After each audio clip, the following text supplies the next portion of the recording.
The Spanish Announce Table. It is Pro Wrestling's Best podcast, The Spanish Announce Table, episode 447. I'm Tim. That is Tom over there with a confused look on his face. If you're watching the episodes live on YouTube, that is, or watching back the replays on YouTube, it's also available on podcasts. So if that's the only way you're hearing my sweet voice and you didn't know you could look at us, I don't want to pull back the curtain and disappoint you, but you could check us out on YouTube. Watch us do this live on Thursday nights, precisely on the dot, exactly 7:27 p.m., right? Every single time, exactly that. So, Tom, oh, yeah, by the way, that's U.S. Central Standard Time Zone or Arrowhead time. Or the one true time zone. Mahomes Standard Time. Yeah. Why the hell we're going by any other time zone but the one that counts? Yeah. So how's Tom? Dude, whatever. This second day of radiation. First day was about 25 minutes of treatment, as they call it. Today was 15 because the first day takes a little bit longer because the doctor's there, and all that stuff. It's a weird process. You just essentially lay on a bed, metal bed, not like a comforter or anything like that, but you lay on a bed and this contraption, I don't know another way to describe it, but these three huge cylinders just rotate around you and they stop, and then they rotate around you, and then they stop, and then they rotate around you, and then they stop, and then you're done. You don't feel anything, you don't see anything this is the second day. And I felt this the first day, but I thought maybe it was just nerves. You know what I mean? Like, oh God, I'm just so tense, and it's an adrenaline dump and all that. But I still, after the second time, I have soreness in my shoulder. So I don't know if that has something to do with it. They said it could feel like a sunburn, like eventually, like it'll feel like a sunburn. But yeah, so I do this Monday through Friday for the next 6 weeks. So I think my last day is September 21st. Because I also take off whatever that fucking holiday is. What's the holiday that's coming up next? Yeah. Whatever that one is. Yeah. Labor Day is the next one, isn't it? I don't fucking know. How about Doctor Day? Anyhow. So this sounds like the most intensive gonorrhea treatments I've ever heard of, Tom. So I'm sorry you're going through that there. I mean, you got to get rid of it somehow. Yeah, you know what I mean? Yeah, like somehow, right? So you got to do it. And if you're going to do it, you got to do it the way they say to do it. That's the thing. Because here's the thing that people have been telling me, and I just don't fucking get it. Because this is how, quick side rant, because now we're in it. This is how you get all these fucking fake doctors and YouTube bullshit. When the doctors say, like, this is the option, fuck you, right? Like, people were like, oh, are you scared? If you're scared, you don't have to do it. Yes, I do. The fucking doctor, the surgeon, and the fucking radiologist said the best option, because chemo has actually not worked and your tumor has gotten larger, is radiation. So then fuck your feelings. Go fucking do the thing. This is where, like, oh, you know what? Actually, I don't need a vaccine. You know what I could really do is eat oranges and look into the sun before 5 a.m. Like, fuck you guys. And girls. It's all of you. Have you tried butthole sunning though? I mean, oh yeah. Actually, that helps. Do you remember? Did you read Bryan Danielson's book or Daniel Bryan's book? Parts of it. I don't know if I finished it. Kane was really into that. I'm being dead serious. It's in the book. He's super into, like, I'm not kidding. It's in the Daniel Bryan book. When you come from a world of hell and brimstone and fire, you get a little used to the warm weather, right? So sometimes you got to get a little, little it must be where he's on the goods. It must be where he's getting all these fucking great ideas as a fucking mayor. Piece of shit. All that meditation time. Yeah. Oh yeah. Yes. All those With great a ideas. Sunburned butthole. Yeah, don't help the homeless. Episode title. Yeah, don't help the homeless. Let's attack people who are just trying to better themselves. Let's do that. Hey, your county may need more food security. We need to make sure that out there. Class 2A sports is fucking staying true. Kane is out there sunning his butthole, and he's like, He's like, I feel at peace. I feel re-energized. You know what this makes me feel? It makes me realize that I really hate student loan forgiveness. We got to do something about that. Exactly. Yeah. Yeah. My favorite thing about Kane all time is how he came out against something fucking dumb on the wrong side of history, which shocker. And the greatest human to ever live, Hangman Adam Page, then quote tweets that and says, here's a compilation of Kane getting hit in the head. CT's a real thing. Because fuck you, Kane. Here's another thing, too. There's a lot of controversial people. Yeah, this is good stuff. There's a lot of controversial people in pro wrestling, right? I understand that. But you pick and choose. Your Overton window will adjust based on new information, things like that. So I have some questionable action figures in my collection, right? Of some people I'm like, okay, but you know what? It's the character. Kane, never going to get. Don't ever get me a Kane. I don't want a Kane. Kane sucks. Bye-bye. No Kane. Fuck him. Fuck Glenn Jacobs. Yeah. Yeah, indeed. All right. I love this. This is the wild Name stuff it you this. get. Yeah. Yeah, fuck Glenn Jacobs. Yeah, this is the fun stuff you get on the Spanish Announce Table, and you can play along. If you got some thoughts about Kane, you could be here live chatting with us in the YouTube, or you can send us a hashtag tweet the table, which we'll read later, a couple of those here on the show. Follow us on Twitter at Table Show X, whatever the fuck it is.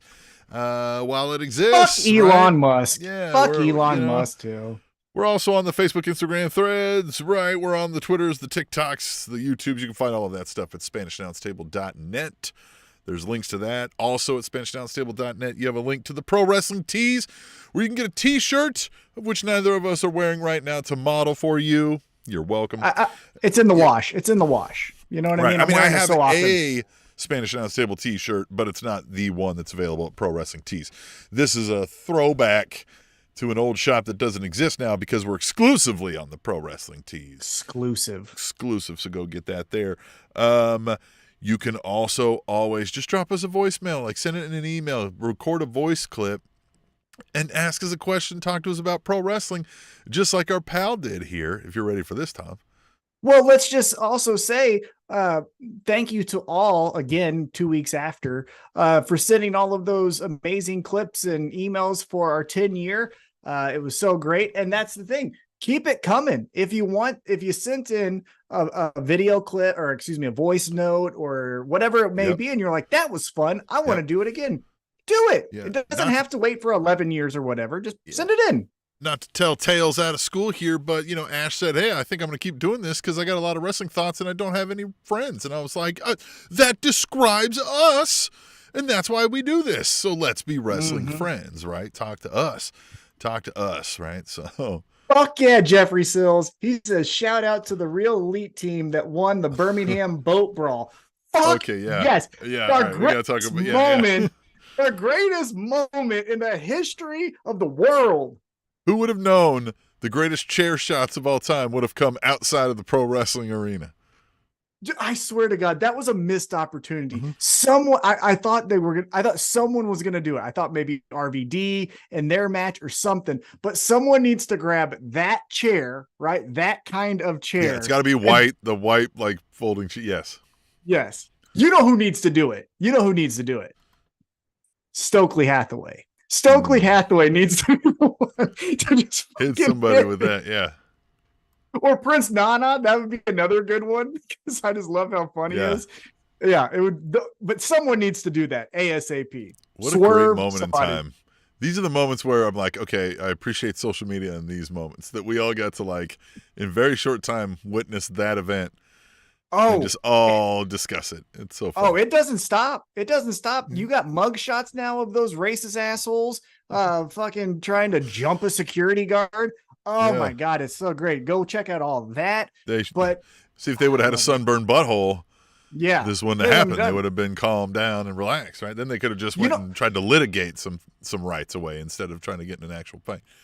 You know how much I love that moment is I actually sent you a video asking if you had seen it. Because usually we will talk amongst each other and we'll just be like, hey, did you hear about Vince retiring or whatever it is, which is big news. But this, I was like, I need to tell you this. I sent you a video and I was like, oh God, you don't know yet. And I sent you, oh my God. My wife is so tired of hearing about it. She loves it, but like I've watched it 12 times. Shaquille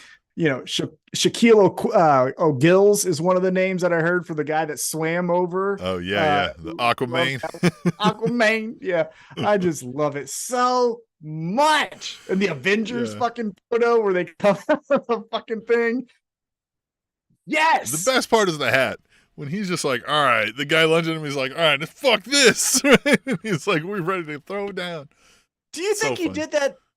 Do you think here's what I thought when he did that initially. Do you think he did that to distract? Like oh, look at this. Like I've seen too many TV shows, so I'm going to throw the hat to make you look that way and then do something? Or it was like fuck this shit. I think it was just like oh, okay, so now we're doing it, right? Like it was the moment of like, I think he was still in the moment of like, I swear to God, I'm going to punch this guy, but I'm going to lose my job and I need this fucking job and I won't ever be able to work again, right? So it was like, fucking throw this hat, you sunburned butthole, you. I can't even. Yeah. I love the one point when the three dudes are coming in skipping, like up. That's the most relatable part. That's the most relatable part. If you've ever seen a legit real street fight where the people are gathering into one spot, someone's always skipping. There's always skipping like that. Everybody's like, somebody gets excited that this is happening, and they're like, oh my God, I finally get to beat somebody up. Oh my God. Oh, I wish I was there. I would have joined in. I would have hit all those motherfuckers. This is a great question that maybe we can ask some of our black fans out there, right? The millions of them out there, I'm sure. In that moment, Tom, if we saw that going down, how do we jump in and help and not get mistaken for the white folks that they're needing to beat their ass? You know what I mean? Like, do we, like, it feels wrong to not jump in, but I also, like, I can't catch some friendly fire in this moment, right? For me, what I would do, it's a double leg mount, and then you're punching on top of someone. And then they obviously can see it, right? Yeah, they got to see you going at a white dude hard. And you got to yell. You got to yell, like, you got to be calling them Nazis, right? You got to be vocal, right? Yeah. That's what you have to do. I'm one of the good ones. I'm one of the fucking good ones. He's just like, why are you ruining this for us? Yeah. I don't want to die in a race war because of you, right? Like, fuck you. You can't be on your feet. Yeah, if you're on your feet, too many things are misinterpreted. So you got to take someone down. Yeah, all the people come from behind. Yeah, nobody's trying to jump on you on the ground, right? Especially if you're beating up a white dude, right? Exactly. Yeah. Somebody will help you then. All right. Okay. Great advice, Tom. Great advice. Yeah. Oh, I've been a part of fights where I'm like, I don't know who likes me here. Yeah. Oh, man, gotta punch somebody or I'm gonna get punched by somebody, so I gotta pick a side. Side quest. There was a high school street fight that we got into where it got up to so many people in a Best Buy parking lot, because I'm old and there were still Best Buys.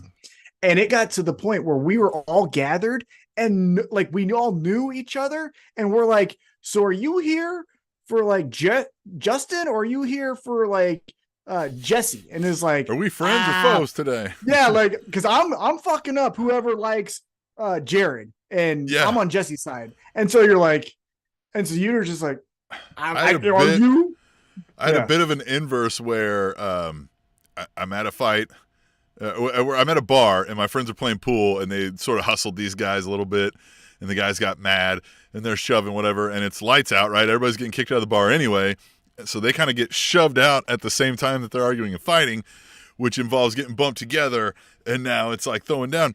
And I like one of the guys, I was like, oh shit, I know that guy-ish.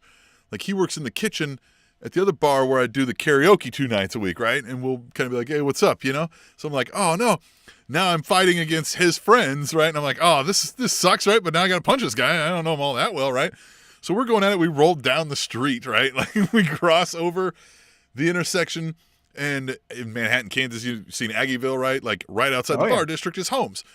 We're out on this lawn of this home. Apparently, it's these guys' place because their roommates have come out with some hockey sticks, right? And now they're fucking swinging on us. I like punching that guy. I'm holding him by the throat, like this guy that I barely know. And then like we all get separated, right? Cops fucking let, half us go again. Our white privilege, right? We get to walk on out of there. And with with stuff in my pocket that I'm like, you get a walk. Okay, thanks. So, that guy, I see him like a week later at the bar, and he was just like, that was crazy, huh? And I'm just like, yeah, like, I guess. I'm like, I don't know. I guess, right? Like, and we just never had to speak again, but like, it was just kind of like yeah. I think we were both kind of like, hey, listen, we were friends of the guys that actually got in a fight. And so had to happen, right? I guess, you know what I mean? Like, we didn't really have a beef with each other, but it was like, in that moment, we had to, right? We had to have a beef with each other. Yeah.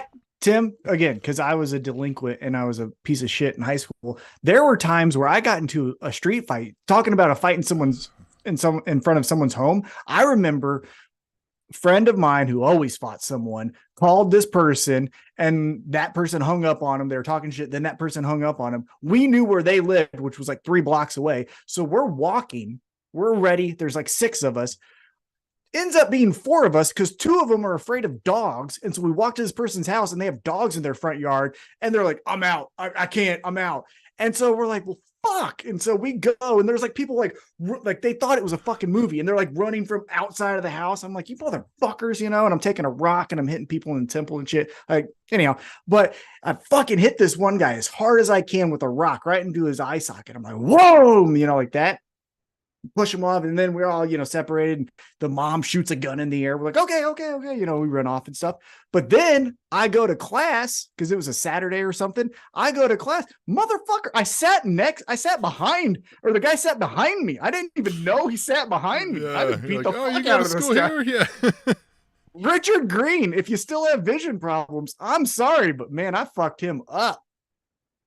And I didn't even know it. He was such a nice guy in class. Deviated septum to this day, yeah. Maybe because he told me, he's like, oh, I can't see very well.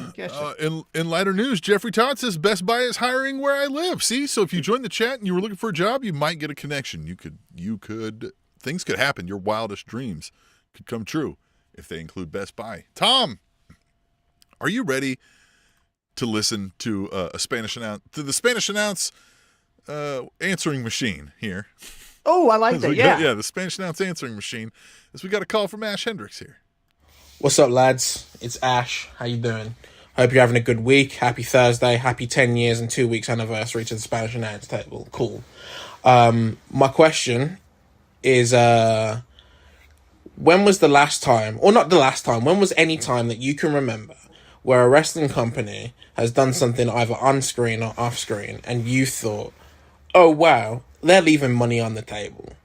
I say this because I don't know how I got to this point here, but I was watching the failed cash-in of Braun Strowman, and I thought, wow, they really could have done something here if they just put the fucking belt on this guy, but whatever. Anyways, I hope you have a good week, and have a great show, and you both suck. Bye. He was talking about you, right? Yeah, probably. Yeah. Look, there's so many of those moments, man. I feel like I can't single one out because I feel like we got so jaded and expecting of them to not capture lightning in a bottle, specifically with WWE at least, to where I feel like, oh God, there's so many that it feels like I can't even begin to name one specifically, right? Gosh, as I think about that, like, I mean, I remember specifically in the moment, like when the Bray Wyatt guy came over, right? And he was first like, I'm taking down the machine. And it was prime, like, they were doing the authority thing. I was like, you guys could do a lot right here. And then we all saw what happened there. That might have had something to do with it, right? Maybe they understood what we didn't know about the character playing Bray Wyatt. But, you know, there's so many examples of them just kind of coming up lame and not capturing, I think, what could have been a big moment. What do you have something specific in mind as I think a little more? Oh, geez. Yeah, I'm writing all these down. I didn't listen to it ahead of time. But yeah, I have 1, 2, 3, 4, 5. I have 5. One of them actually is coincidental. I wrote this on our X page, Twitter page at Table Show. But one thing that I think could have been very interesting. Now, this would have been lower level. This wouldn't have set the world on fire, although maybe it could have. But Raven and his flock, right? Raven and his flock in WCW bumping up against the NWO. Just seeing what that dynamic of the cool guys in the room, Scott Hall, Kevin Nash, and to a certain extent, Hulk Hogan, going up against the weird rocker guys of, Seattle grunge, and just what that would look like and how Raven would play mind games and how it would have been he would cool. He was almost, not to the spookiness that Bray Wyatt was, but he was kind of Bray Wyatt before Bray Wyatt, at least the first iteration when he was with Luke Harper and Eric Rowan, So yeah, but it was that kind of grungy, dirty cult leader. Yeah. That guy going up against the NWO, who are just like, the way you join us, if you join us, you just get money and women. And it's like, well, that's fun. But then, you know what I'm saying? So like, I think that would have been cool. So that's one. Other things of just like leaving money on the table. I think the obvious one right now, and it still could change, Kenny Omega, CM Punk, right? We have Wembley Stadium. I feel like maybe All Out, because that's all in, all out. The Summer of Punk comes to mind, like when they had to pull up lame and put him back in at SummerSlam instead of letting him go around the countryside and hold that belt in indie shows around town. But and then the last three that I'll just say really quickly. One, running back the WrestleMania between Bret Hart and Shawn Michaels, right? So instead of at WrestleMania 13, it's Bret and Stone Cold, you run back Bret and Shawn. I think that could have been another main event, because Bret and Stone Cold, the thing that people forget is that wasn't the main event, right? Like that was just and it turned out to be amazing, but I still think as far as money, right? Making the most money, that would have been the thing to do. The other thing that I always thought, and I think kind of people always say this after the fact, but making Razor Ramon heavyweight champion, right? Like that was there, and we just never decided to do it. Babyface or heel, right? Yep. And then the thing more recent, that just a moment in time that I thought would have been cool, but they didn't choose to do it. Similar to the Raven and NWO, but a little bit different. But in AEW, Miro and his beef with God bumping up against Kenny Omega and the Elite, right? So you have the Elite, the Young Bucks, Carl Anderson, Luke Gallows, Don Callis, Kenny Omega is obviously the champion, versus this one man, I'm on a quest from God to take this title from you, and what that would look like. I thought that would have been cool too. So that's what I got. Yep. I don't know about leaving money on the table, but not telling an amazing story and like hitting what you should have hit, Sami Zayn beating Roman Reigns during the Bloodline thing. Like, I don't know if that would have drew a whole lot of money necessarily, but it just felt like every story, part of the story they were telling was to that moment, and it just kind of went, but instead it's a tag team. And it's like, Jesus Christ, guys. Can I tell you something I'm realizing maybe after the fact, and maybe someone said it on whatever social media? Sure. I think now that it's, what is it, August 10th, I think now I'm realizing Sami Zayn was the best part of all of that. Not the Usos, not Roman, not Paul Heyman. No, because Sami Zayn is the best. Sami. And look, those are all great people. I'm not saying the turn from Jimmy and all of that stuff was good, but like the driving force, the number one thing, Sami Zayn. Like, and now he's gone. And so they're all diminished. It's all diminished returns once you didn't do like what you said, pull the trigger and have, because here's the other thing. Having Roman stay champion until WrestleMania 5,682, no one fucking cares, right? Like there's no history books. I know we interviewed that lame ass author who wrote that shitty ass book of the WWE rules and stuff, but like, it's not real. So I don't get what we're doing with like, oh, do you know who the longest reigning Intercontinental champion is? Who the fuck cares? I want to be clear. We've interviewed a couple authors. We've interviewed Brian Shields, who was awesome. Great guy. Whoever the fuck, I forget the other guy's name. Whoever wrote that other book was the worst. Yeah, it was the rules book. That guy didn't know shit about anything. He didn't want to be there. That was the worst. I don't know why he agreed to that interview. Because he sucks. Because he sucks. So that was the Spanish Announce Answering Machine. Right? That. Drop us a line, tableshow@gmail.com. You can also use hashtag tweet the table, which we'll read some later. But right now, we're going to hop in the Spanish Announce Time Machine. And we're going to take a little trip. Back in time. Yeah. We're going to talk about some things that happened on pro wrestling history throughout what will essentially be next week. So each day of the week, you can have a little factoid to tell your wrestling friends. By the way, if you don't have any wrestling friends, we're here for you. We got you. Join us in the chat live each week. Talk to us throughout the week on the Twitters and all the other social medias. But Tom, you ready for this? Ready to go? Back in time. Hell yeah, let's do it. All right. On this day. August 14th, 2011, WWE SummerSlam was held in Los Angeles, California. Kelly retained the Divas title, defeating Beth Phoenix. Christian lost the World Heavyweight title to Randy Orton in a no-holds-barred match. CM Punk became the undisputed WWE champion, defeating John Cena in a match where Triple H was the special guest referee. Remember, this is the thing I was talking about earlier, right? Where he had to come back, he had the belt, but they had already given a new belt. That's what, by the way, that's what Kata thinks is going to happen with Punk and MJF, is where they're going to do, I got the title, Probably. and then they do. Yeah. Probably. Yeah. And then CM Punk lost the WWE Championship when Alberto Del Rio successfully cashed in his Money in the Bank contract after CM Punk was left prone following an attack by which wrestler? Kevin Nash. Yeah, Nash said he would later. He said he received a text during the show to stick the winner, which is just the dumbest thing, and that all sucked. And then Kevin Nash couldn't do the match for whatever health reasons or whatever, and so then Triple H did it. And but that's the thing. Too. Like, even if we're following canon, right, and Triple H is like, stick the winner, that message doesn't come before the winner because Cena's their guy. Cena plays the corporate. You know what I mean? They don't necessarily like him, but like he's, you know what I mean? Like to them, he's good to a fault, but like he's going to do the thing. Like it wouldn't make sense that they would want Nash to take Cena out.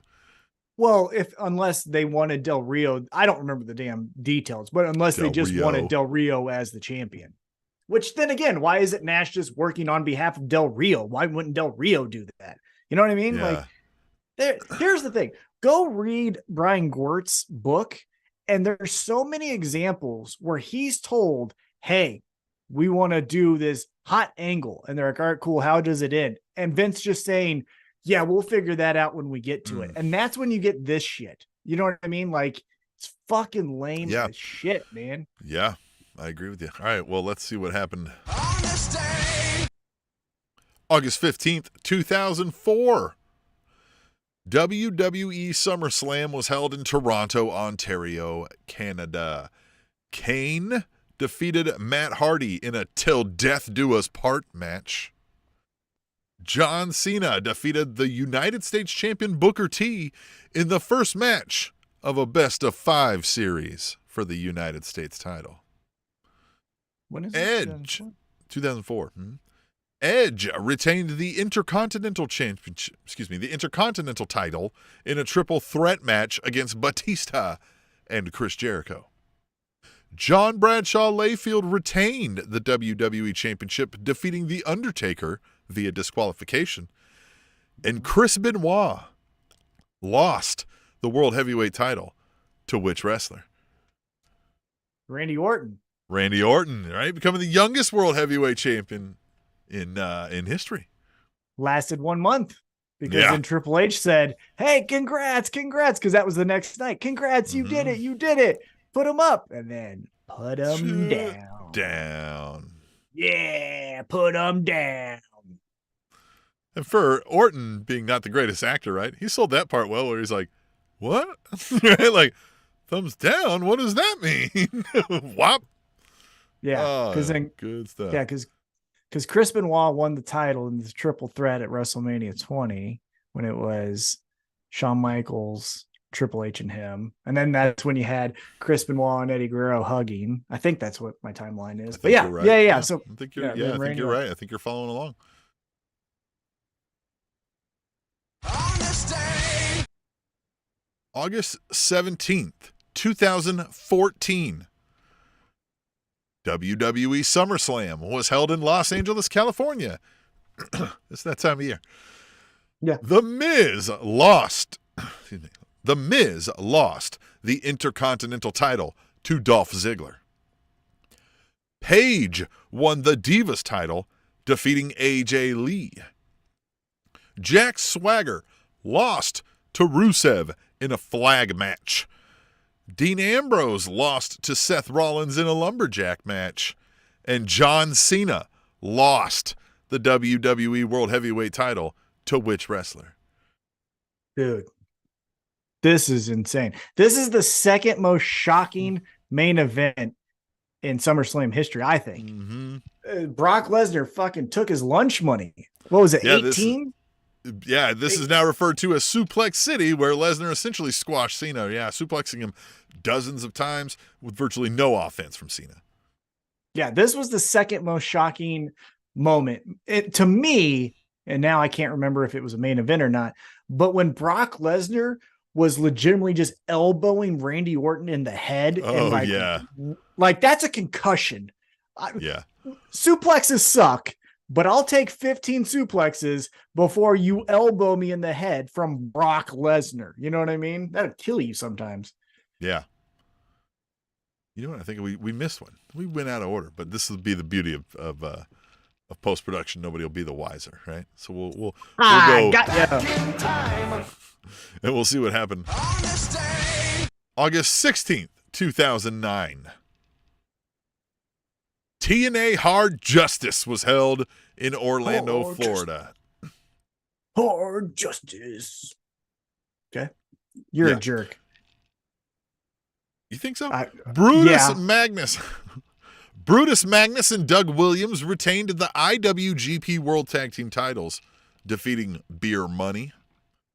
Cody Deaner and ODB defeated the Beautiful People to win the Knockouts Tag Team titles. I don't know who Cody Deaner is. No, Cody Deaner. Yeah. Yeah. Cody Deaner. Yeah. Homicide lost the X Division title to Samoa Joe. Booker T and Scott Steiner retained the World Tag Team titles, defeating Team 3D in a no DQ Falls Count Anywhere match. Mick Foley lost the Legends title to Kevin Nash. Matt Morgan and Sting lost in a three-way match for the World Heavyweight title against the reigning, defending champion, your favorite. You're grinning. Yeah. But I think you're grinning because you think you got me. Well, how would I get you? This is just a fun trip. Back in time. Just want to see if you can guess who Matt Morgan and Sting lost to On this day. in 2009 in a three-way for the World Heavyweight title at TNA Hard Justice. Okay. I'm going to do some deductive reasoning. Okay. You mentioned Kevin Nash winning a championship. Mm-hmm. You mentioned Scott Steiner, right? Scott Steiner, you said won. Scott Steiner and Booker T, tag team titles. Okay. Retained. They already had them. So that's three people that are legends with the title. I think this is the start of the main event mafia, and the number one guy was Kurt Angle. It was Kurt Angle. See? You had me pegged for this bad guy. Oh, because I know what you were trying to do. You gypsy. Theo says, I'm never fighting T-Mac because he uses rocks. Brother, I'll use anything. Like the idea that there's fair things to do in a street fight. No, there's not. There's nothing. I'm not losing a fight without hitting you with anything that moves.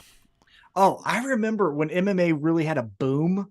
It was 2008, 2009. I saw a fight at Power and Light that I was just, drinking, and you see a fight, and someone had a guillotine, and the guy tapped, and the guy let go, and then the guy got up, and then whoom, and just gave him a "How's your father" to the face and knocked him out. It's like, yeah, tapping out doesn't exist in a street fight. Like, I'm not trying to kill you, but I'm going to hold on until you're snoring. Like that, Yeah. You can tap all you want. You can fucking tap, and I let you go. What's to stop you from beating my ass? Your integrity. that's what We're happened. fighting in a bar. I don't believe you have any integrity, sir.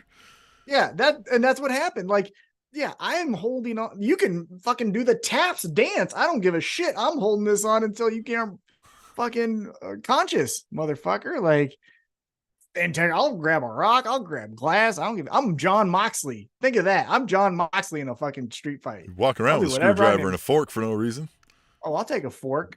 What do you think's tucked Easy. under that hat? Got a folding Dude, chair up under there. Man, high school, the best starting middle linebacker we had, his name was Micah Twala. He has one eye because when they were kids, his older brother and him got into a fight, and his older brother took a fucking fork to his eye, and so he had a glass eye. But he was, oh man, he was so good. But yeah, so a fork to the eye, that's some real shit in Independence. Dog. Anyhow.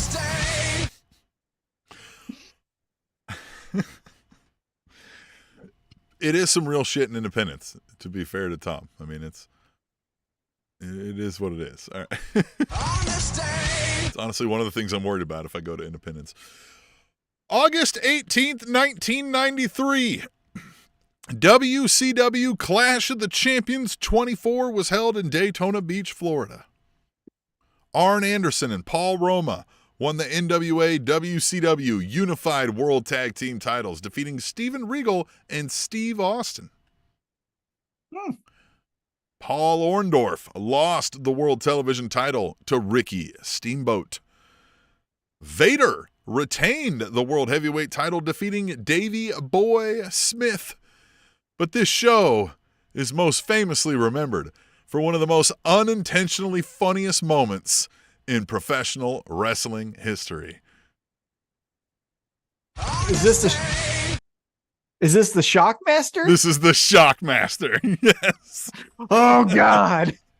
Just falls. And to the guy's credit, he gets up, puts that helmet back on, and starts delivering the line, right? We got to get the line out. Got to get your shit in. Which, that poor bastard, because he was Tugboat in WWE. Yeah, Typhoon. Yeah. Yeah, Typhoon. The Natural Disasters were a fucking awesome tag team. You know what I mean? But then just all the way downhill. Never the same after that. Nope, never. Now listen, never. they put him up in a bedazzled stormtrooper hat. I don't think this thing was going to take off. Yeah, this was just below the Yeti here, but yeah, this was the Jim Herd era where like he wanted to cut Ric Flair's hair and give him ear piercings and like make him into like a fucking rock star or something. Like, yeah, that guy's going to be a rock star, sure thing. But yeah, it's just that time period sucked. Even in WWE, it sucked. You know what I mean? It just 1993 sucked. Yeah, not a great year for wrestling. But you see, what was great this week is I didn't give you any Jeff Jarrett. Isn't that nice? Isn't that nice? Isn't that like wonderful? And we didn't have any Jeff Jarrett in Dynamite or Collision. Yeah. So, you know, Jeff Jarrett wasn't even on any of these cards. He wasn't even around. Love it. Love it 100%. Thanks, Val. Thanks. All right. Calm before the storm. What? You're like, wait. Sometimes you got to take that break before round two. You know what I'm saying? You know what I mean. You got to take a little. You do.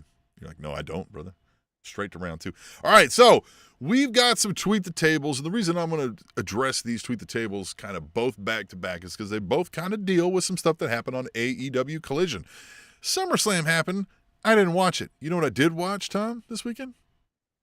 AEW Collision. K-State. Oh, okay. I thought you were going to say something. K-State, No. Spring football game or something. No. I don't know when that's happening this year. Probably the spring. It probably already happened. Yeah, so let's get into this here. Let's get into this. At Brian J. Bebe says, Mox and Claudio versus best friends in the Killakia match.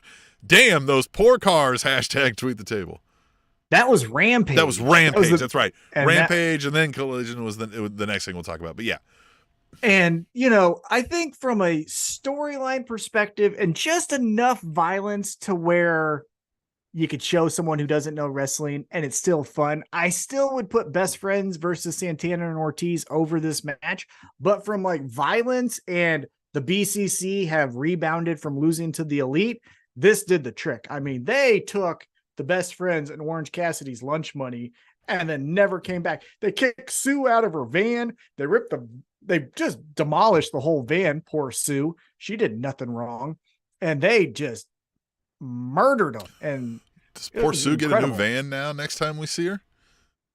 She's got to wouldn't have a that be new cool? van. Wouldn't that be cool? Oh, in Wembley Stadium, if they just run this back somehow, and Sue comes in with like this, like The Pit My double-decker Ride bus. kind of van. Yeah. Yeah. Oh yeah, the red Deborah, and she's like flipping them Yeah. off. Yeah. Yes. Oh man, that would have been great. Yeah, that would be great. But yeah, but BCC, man, they reset in the best way possible for them this week. Yeah. I agree with you. That was excuse me, that was an amazing I don't want to say, man, it was a fun little segment that included some violence, but it had some fun spots. Told the story. It was good. And again, yeah, it served to make the BCC look, dangerous and ill-intended, right? I think the moment that was the best for them, that was like almost jarring, was when they told Sue to get out of the van and Trent runs over to like, I'm beating your ass because that's my mom. And they're like, yeah, that doesn't happen here. And they still beat him up. That's when it was like, oh God, are the bad guys going to win this? And fuck yeah, they did, Sure man. enough, they did. Yeah, I like the slow, eventual, just overcoming and murdering. They didn't have to pull off some sneaky cheating, albeit there's not really cheating here, but it was just, you got outmatched here by the more violent folks. You guys are tough. We've seen you get in these brawls. We've seen you get in backstage fights, but you don't dream of ways to make this bloodier like we do, right? Like that kind of thing. Yeah. Right. 100%. Yeah. All right, let's get into the other tweet the table we got, which actually came in last week, but it fits for Collision because it's been part of the storyline. And it's from Kieran UT, or Kiwi Tuts as we used to know him. He says, Kiwi. Hashtag tweet the table. This whole Ricky Starks heel turn has been mishandled terribly. I feel bad saying this about the AEW storyline, but I'm really disappointed. Ricky was getting over really well as a face until they messed it all up at the Owen Hart tournament. And I think he was getting over enough as a face, but I think this is better. I think this will give us more character depth with Ricky Starks. No. Here's the thing why I say that. CM Punk is better as a heel. He's naturally not likable. Trust me, I know. I'm the same person. He's so for this feud, I don't like it, but I think I like Ricky Starks better as the heel than I've liked him as the face. If we're just removing CM Punk from it, but yeah, this storyline, we shouldn't have done it. Yeah, he should be the face in this storyline. And here's the thing that I would say: I don't know if we've actually truly ever got him, Ricky Starks, that is, as a baby face. So. Yeah, did he really turn heel here, or is he just ratcheting up the, smell my dick attitude that he always had? Well, yes. So then after the match, he loses to CM Punk, and then he takes the belt, and he's like, Ricky the Dragon Steamboat, who is universally known as the nicest motherfucker, the NMF in pro wrestling, and he just whips him like he caught him stealing from a bodega or something. And it was just insane. But yeah, I just think, because here's the thing here's the hard truth. That was bad. And at the end of the night, we booed that because, again, Ricky Stark hit Ricky the Dragon Steamboat. But you go to the next town. I don't know what that is. This Saturday, wherever they're at. Let's just say it's, I don't know, Louisville, Kentucky, Poughkeepsie. Right? Poughkeepsie. There's still going to be people who boo CM Punk. So Sunburned Butthole, Tennessee. Exactly. Sunburnt Butthole, Tennessee. But those people, there's still going to be a segment of them that will boo CM Punk. So then, and this isn't being mean, but to the ones who go to the wrestling shows like I do to cheer the good guys and boo the bad guys, well, if I hear that the cool kids are going to boo CM Punk, I kind of want to boo him too. So just let me boo him by telling a story where CM Punk is the bad guy, and then we're all happy here. You know what I mean? So we're just force feeding. I said this and someone argued with me. I forget who, but CM Punk for being I'm the voice of the voiceless and I'm the anti-establishment. Brother, you are Hulk Hogan 1987, 1,000,000%. There is no difference besides you have tattoos and a shittier physique. That's it. Jeffrey Sill says Sue needs a badass van spray painted with a silhouette of her and the best friends. That would be cool if she's got like this big old van and it's like all airbrushed. It's got like her in the middle and all the best friends are around her with the thumbs up and stuff. An industrial van that has that sliding door on the side. Hell yeah. And this thing's got speakers blaring. We may or may not have some smoke rolling out when the doors open. Mm-hmm. Fuck yeah. But yeah, with CM Punk, fuck him. Like, again, I like him. Well, and to Kieran's credit here, I mean, that does mean they have handled this heel turn, quote unquote, a little like terribly. Terrible, but it's not great. But I think in the long run, I'd prefer the Ricky Starks character this way. So I'm going to give that a pass. But the CM Punk portion of it, I agree with Tom for sure. I just love Ricky Starks when he gets up on the turnbuckle and he does the over exaggeration with his arms and they put on like $10 million of fireworks for him. Obnoxious babyface Ricky Starks is the best, like I want to cheer that. I like that.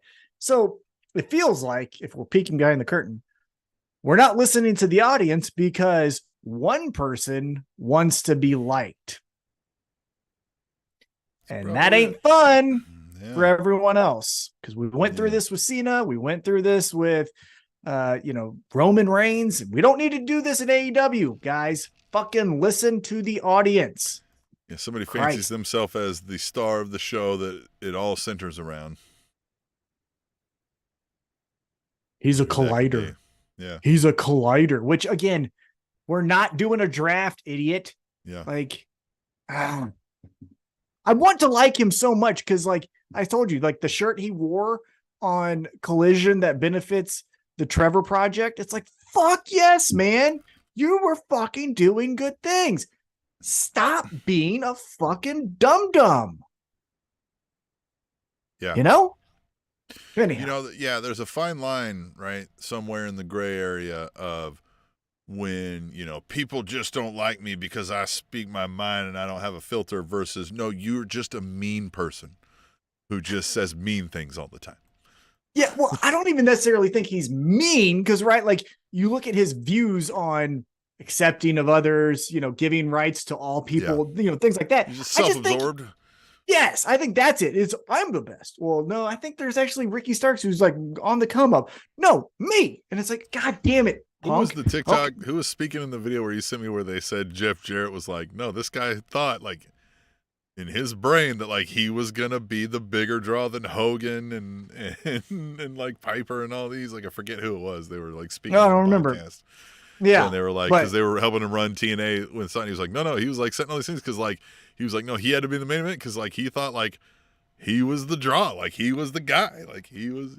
Oh, that Jeff Jarrett thought he was. Yeah. No, exactly. Yeah, no one has ever bought a ticket for Jeff Jarrett, ever. I've went to TNA shows. I didn't buy a ticket for him.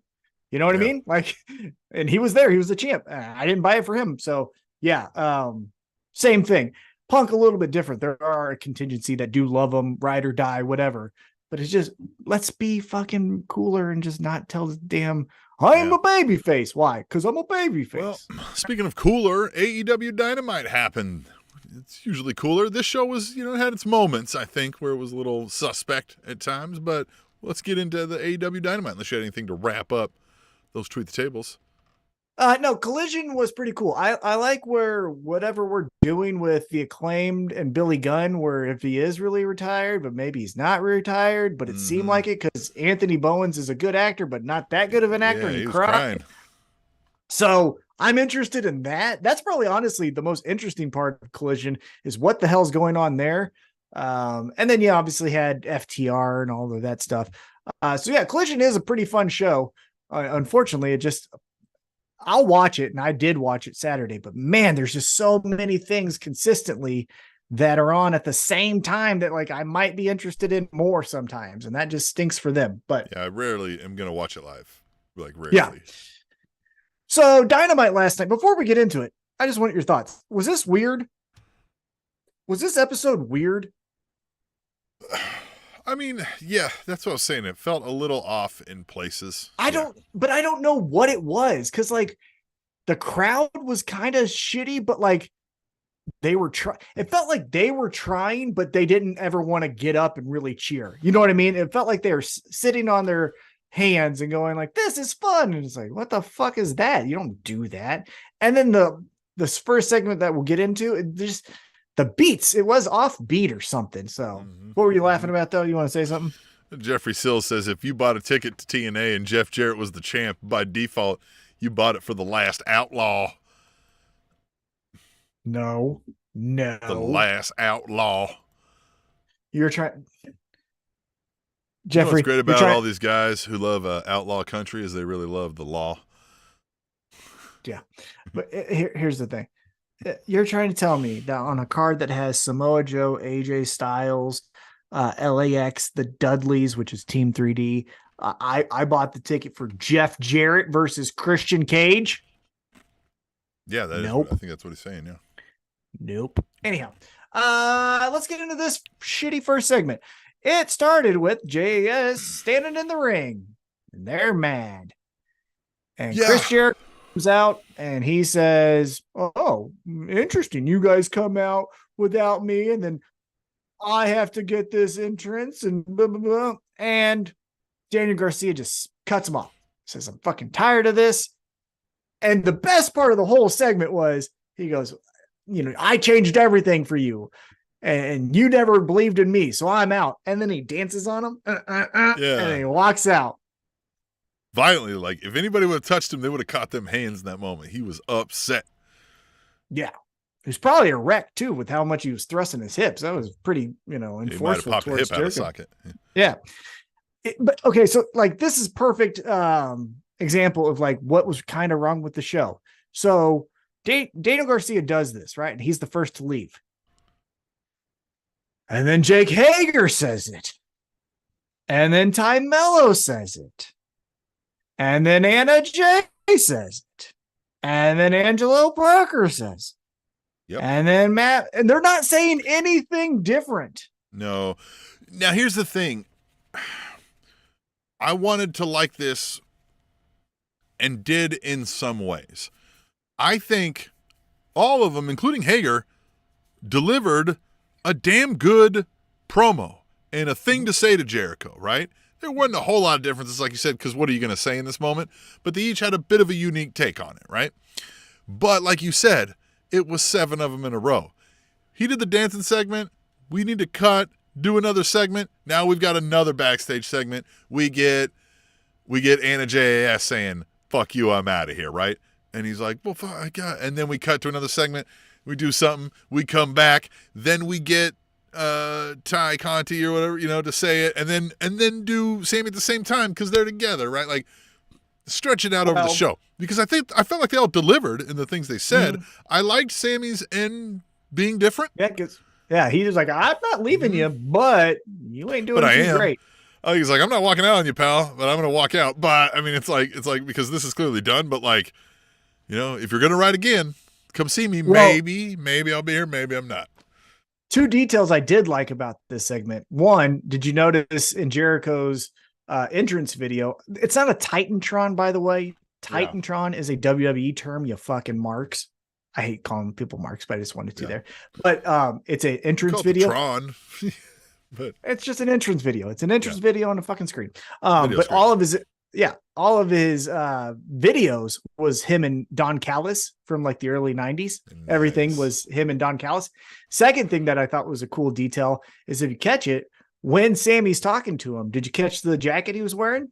It was an inner circle. Inner circle jacket. Nice. To show you how long he's actually been with this motherfucker. So I like those 2 parts. I guess, again, if I have the pen, right? If I have the pencil, whatever, if I'm booking this, what I would have done maybe differently is I would have had them all say their thing.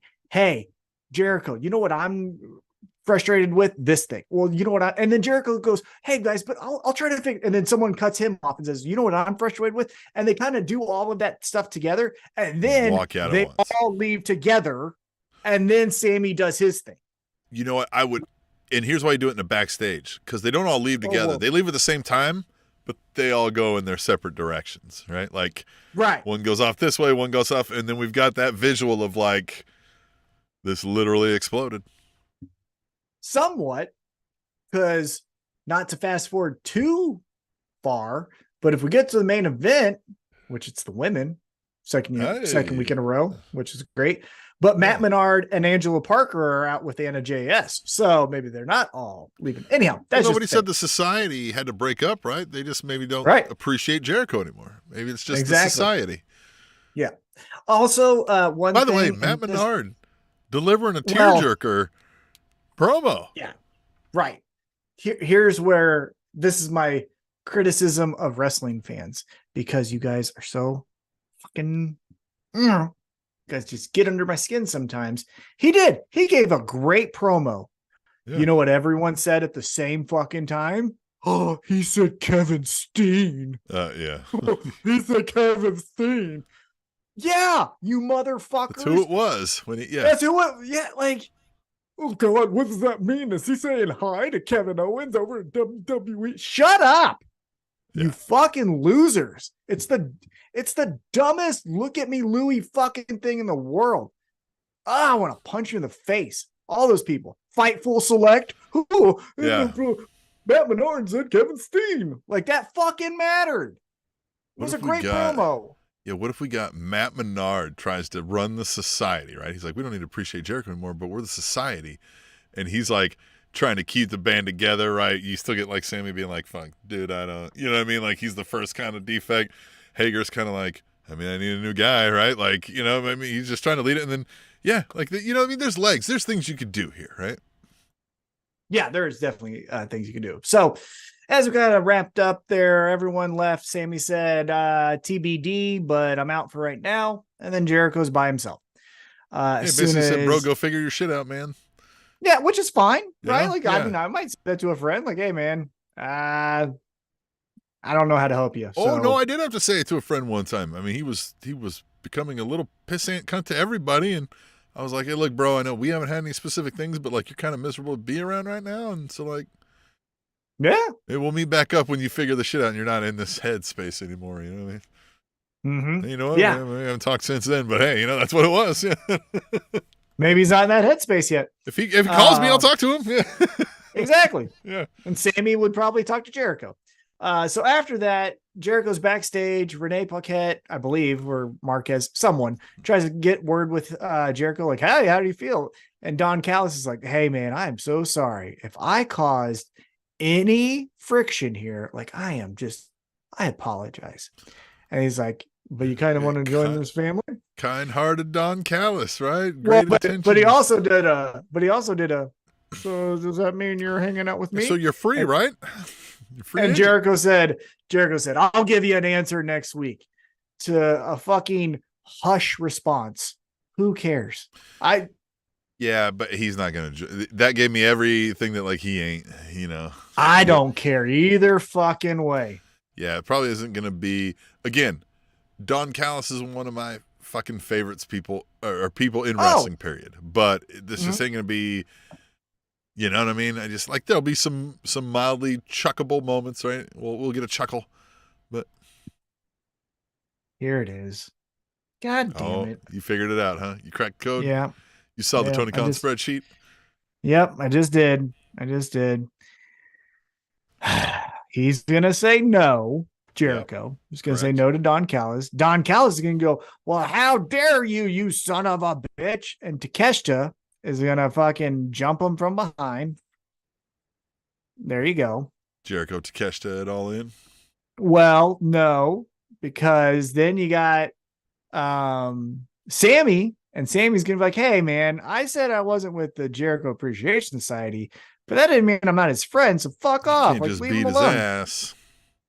And so you got Jericho and Sammy going like, hey, and Don Callis is like, all right, well, you motherfuckers, then at All In, it's Takeshita in a tag match against you and Sammy, and his partner is Will Ospreay, because remember they're all teamed up from the last pay-per-view, and there it is. Yeah, because you want Jericho and Guevara versus Ospreay and Takeshita. See that. Well, because you want all the flips and shit with Sammy Guevara and Ospreay, but then you want this namesake of Jericho. So there it is. Sucks.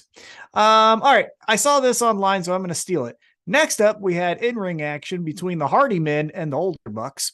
And this was a match. It happened, and the Older Bucks won. Shouldn't have happened. Can we just put Hardys in manager roles, or? Yeah, man, this is done, right? They are cooked. Like, they are so cooked. They cannot move. Yeah. Neither one of them. It's uncomfortable to watch. How is, and I get how, like, I don't understand how, because I understand how damage to the body does this, but Sting is moving around better in matches than the Hardy Men. Yeah, and listen, I mean, we've had Hardy in managerial-esque roles a lot, so, I mean, that's nothing new to him. The Jeff Hardy, I don't know that he pulls it off, right? But he can be used in spots that are not this. It's just not fun. And so it happened. Young Bucks won. And then Nick just said, here's what I will say. This is where the crowd failed the segment. I think the segment was cool enough to get the crowd going, and the crowd sat on their hands. So Nick gets on the mic and just says, FTR. And then dun dun dun dun, like you say the name, they're gonna come dancing. And they walk down and they just go, yeah, motherfuckers. And I don't even know if they said anything, but they just look up there. Yeah. And it was kind of like Triple H Undertaker when they did the WrestleMania match, which was way cooler, but you know. Well, the Young Bucks said all in, right? Like, okay, yeah, yeah. But they didn't say anything back, right? Like FTR, right. All they had to do was say FTR and all in were the only things they had to say. I liked it. It went over really well. It was a little bit reminiscent of what you were saying there, but that also, pause again, you pro wrestling nerds, it wasn't the first time, you know what I mean, people have ever alluded to a match without saying a word, right? Like that wasn't unique to that moment then either. Yeah. Yeah, it's just the most famous, but yeah, it was still good. Like I was like, fuck yeah. But again, the crowd was going, yay, this is fun. Okay. And I was just like, what the fuck is going on? So after these two segments, I was like, am I watching WWE? Because this kind of feels like it sucks. I wonder if Justin Roberts wasn't hyping up the crowd well enough during the between matches. You know maybe. What I mean? Maybe he was slipping on his job. He wasn't asking them about their signs and whose birthday it was. And possibly. You know what I mean? But I want to get your spray tan on people. I mean, that could be, but here's the thing. I want to get your feedback on this next segment, because this wasn't in front of a live crowd. This was a pre-tape. We get a video of MJF and Adam Cole, and MJF is like, dude, we're going to bang some whores in a hot tub or something. And Adam Cole's like, no, we're not doing that. Got something better. Trampoline park. And MJF's like, are you fucking serious? What the fuck, dude? All right. You know, and Adam Cole, to his credit, he's always been the straight man. Here, he's actually showing more personality. He's like, this is fun. Yeah, the cuts here are immediately like, so they cut straight to that, and he's bouncing. He's like, look at me. Right? Yeah, like a little kid. Yeah. I like that. That was fun. But then he mentions dodgeball is part of this experience, and MJF is like, hell yeah. And he grabs dodgeballs, and he hits these kids in the face and the dick and the gut. And he's telling them, saying, I'm your father. Fucking, you're adopted. Mom's a whore. Your mom's a whore. Yeah, I banged your mom, all this stuff. And eventually, Adam Cole comes up and he's like, hey, man, hey, like you can't say that. And then this little girl comes up and is like, why are two adults here? And Adam Cole says something to the effect of like, hey, just mind your own business kind of thing. And then she just gives him a middle finger. And Adam Cole says, because she says one more time. Yeah, well, so she goes, what are two adults even doing in a trampoline park? She's like, you guys are nerds. Like that. Oh, is that what she did? Yeah. Yeah. She's like, you guys are nerds. And MJF is like, bitch. And that's when he was like, hey, he's like, you can't talk like that, little girl, right? Like, or whatever. He's like, you shouldn't talk like that. And she's fucking, I almost used that as the picture between us, but I was like, that's a kid. I don't know if anybody's going to, you know what I mean? I don't know. Right, yeah. Yeah, that's true. Yeah. Good call. AEW worked that out with a grant of rights or whatever. We did not. All right. I'm not venturing into that territory. But yeah, no, I love that. Right. Yeah. And then he was like, this little bitch. He's like, one more. Right. We got that flash of like, oh, Adam Cole still got some cutthroat. Yeah, so that's some foreshadowing, maybe. So I think that was very strategic, right? We got that. The smile faded and the gaze got further into the distance, right? Something was happening back here in the back of the brain of Adam Cole. It wasn't so nice. Let's put a pin in that for right now. We'll come back to it. But then we go backstage, and then that's when Blackpool Combat Club is like, hey, give Sue. Hopefully she got her flowers that we sent to her. Penta and Ray, we're going to fuck you up. Claudio tries to cut a promo. Good luck. And Moxley does it all. Moxley's the coolest shit ever. I do like how Wheeler's like, he's like, oh, but Pac, like, you're not going to make it in time for Wembley. He's like, God, that sucks. Like, that's a big deal over there, right? Like, and even Moxley's like, yeah, man, that really sucks. Yeah. Like, yeah, really blows. And then the line that he leaves us with, Moxley, that is the BCC doesn't fear death. Death fears them, which will be a shirt next week. Yeah. Sure. And now let's get back into in-ring action. We got to the ring, and out comes first Jack Perry, which I wanted to get the two shot here, right? Yeah, we got it right there. Yeah. Okay. Do you know what he's wearing here? By the way, I just want to. He's wearing Jerry Lynn's clothes. Oh, that's great. That was so fucking awesome. That like RVD's greatest rival. Yeah. Hey, Jack Jerry Perry's Lynn. been impressing me more and more each week. Well, and look, aesthetics mean a lot, right? You got to look the part to be the part.